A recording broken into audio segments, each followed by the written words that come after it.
ഇവിടെ നിന്നാണ് ചോറ് കഴിച്ചത്. നമ്മളിനിപ്പം വട്ടവടോട്ട് പോകാൻ പോവുകയാണ്. വട്ടവടോട്ട് പോകാൻ വേണ്ടി ഇറങ്ങി.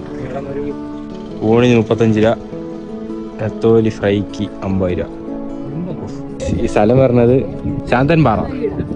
ശാന്തൻപാറയാണ് ഈ റൂട്ട്. ഓപ്പോസിറ്റ് ഒരു ചർച്ചുണ്ട്, ചർച്ചിന്റെ ഓപ്പോസിറ്റാണ് ഇത് പറഞ്ഞത്, ജനകീയ ഹോട്ടൽ ശാന്തൻപാറ. ഇവിടെ നിന്ന് ഈ റൂട്ട് പോയി കഴിഞ്ഞാൽ വട്ടവട വിടാം, ഇങ്ങോട്ട് പോയി കഴിഞ്ഞാൽ വേറെ റൂട്ട് പോവാം. നമ്മൾ വന്ന വഴി കള്ളിപ്പാറയിൽ നിന്ന് വട്ടവടോട്ട് പോണ റൂട്ടാണ്. കള്ളിപ്പാറ, മൂന്നാർ, വട്ടവട.